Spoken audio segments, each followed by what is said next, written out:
You are about to enter Chuck versus the podcast, the place for people who love Chuck and the people who work on Chuck.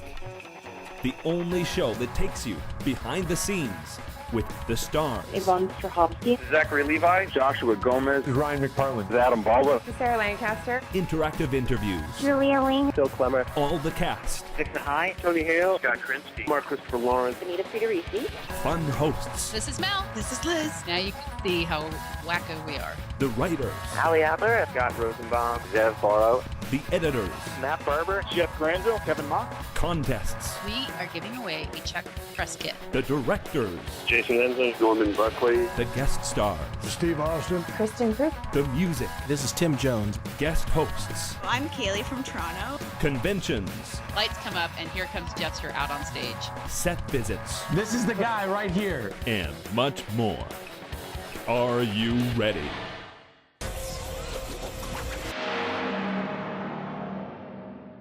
This is Gray. This is Mel. This is Liz. And we want to welcome you to Chuck versus the Podcast, episode 80 for Thursday, February 10th, 2011. And boy, we had a fun episode of Chuck this week. We'll talk about it in a second, but first, the news. The ratings for this week's episode of Chuck, unfortunately, not so much news. 1.7 in the 18 to 49 demo. However, you know, everything's relative. The news didn't fare well for anything else. Harry's Law dropped to 1.7, and The Cape is on its way out with 1.3, which is that's death terms. Yeah. That's too bad. But that's what Chase was pulling, and NBC just put it on hiatus, which is basically see ya. Yeah. I'm sad. No more James Frayne. He'll bounce back. That guy, he's in everything. Yeah. And I mean, well, we say it a lot, but I mean, DVR numbers, I was just looking at some DVR numbers, Live Plus 7, and it's amazing how much shows can bounce back when you factor all that. Yeah, and there are a lot of people that are quick to point out that, the Live Plus 7 don't matter, they don't matter, it's just bragging rights, except in the case of NBC. We had a few weeks last fall when NBC gave press access to their internal ratings system called Tammy. We mentioned that on a podcast a while ago. And it shows that they have a pyramid, and they've got broadcasting at the bottom. It's the largest weight of numbers that they look at. But then they also have online viewing.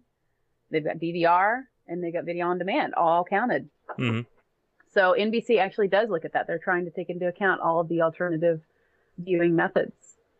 Yeah.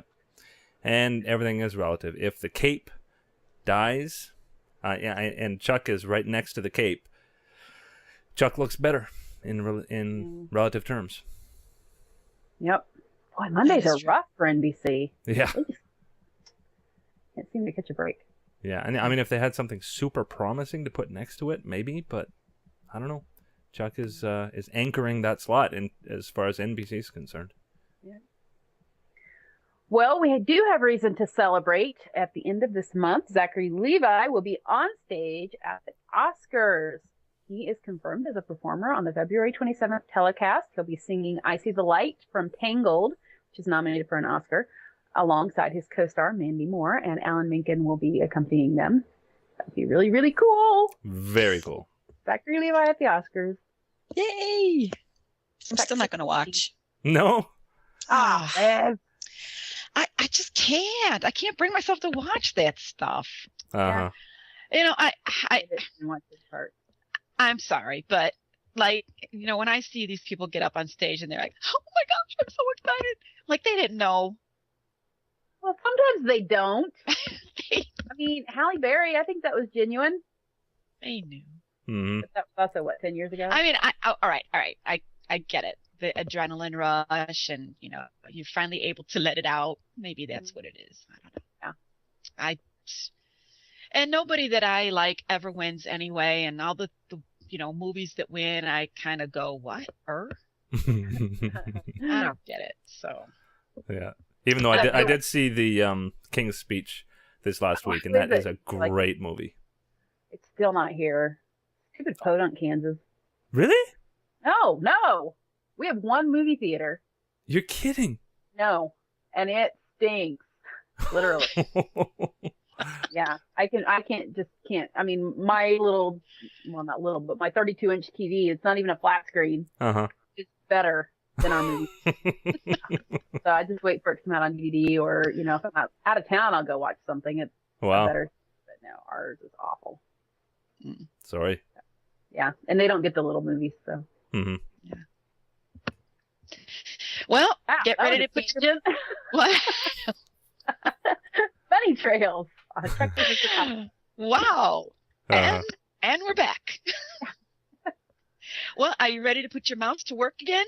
Well, we are. TVinsider.com, the subsidiary of TV Guide magazine, is running their fan favorite polls right now. And Chuck is represented in multiple categories, including favorite actor, favorite actress, favorite couples who have, and favorite villain. So voting ends February 15th, so get on over there.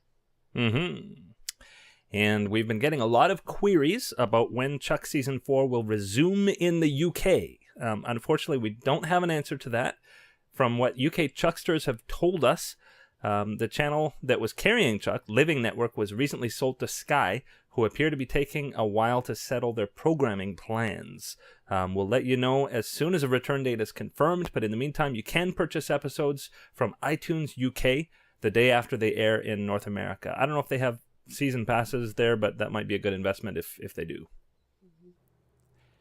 And breaking news this week is that Chuck is back on iTunes US and iTunes Canada. People have been asking, and Josh Schwartz finally broke the great news that it is back, and we're just assuming that Zune Marketplace and other places that it might have been missing, that it's going to be back there very, very quickly if it isn't already by the time this podcast comes out. So wonderful, wonderful, wonderful news. Chuck is spreading again in the digital realm. So it seems like our news has not been that great news this week. Fortunately.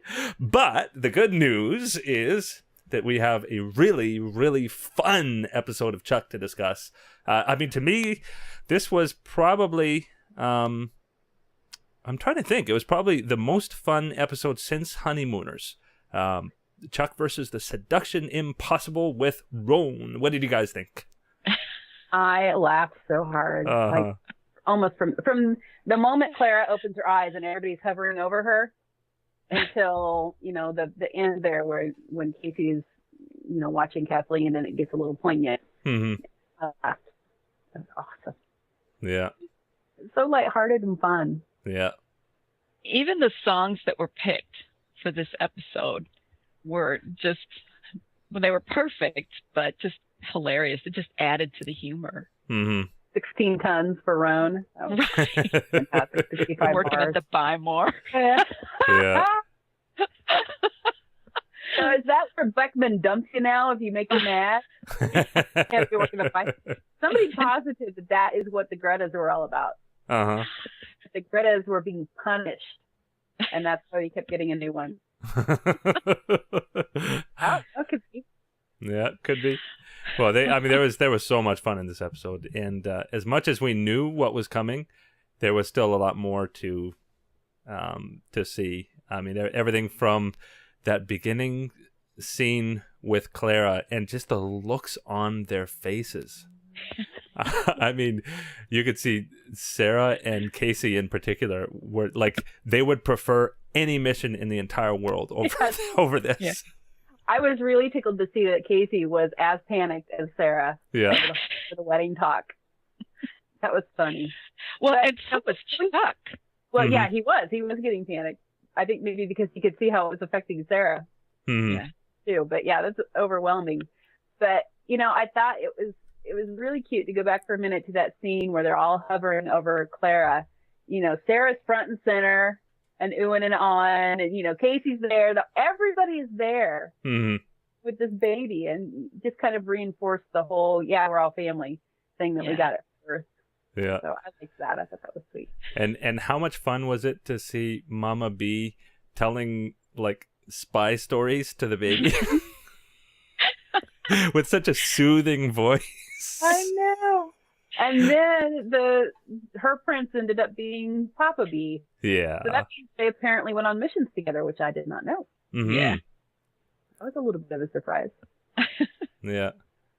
But another surprise was the fact that she was telling Clara the Sleeping Beauty tale.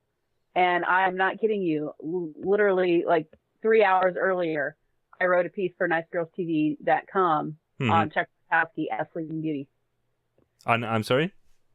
Chuck Bartowski as Sleeping Beauty. As Oh, the yeah? modern Sleeping Beauty. Yeah, comparing the fairy tale to Chuck Mm-hmm. and making him Sleeping Beauty.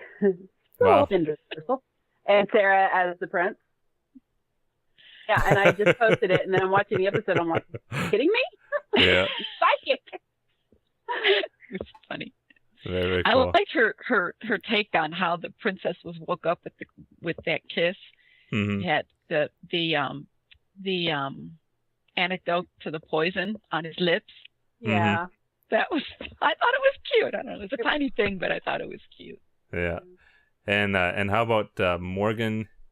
Morgan was a lot of fun in this episode, but it was so cool to see more development in that relationship. And I got to confess, when Casey was coming to see Kathleen, I was so hopeful that there was going to be something there, and I was pretty dashed when he was dashed. Well, I felt a little sorry for him, but then the way that he reacted was he was happy for her and he felt good. He was relieved to see that, as Alex said, her mom is happy. She's in a good place. Mm-hmm.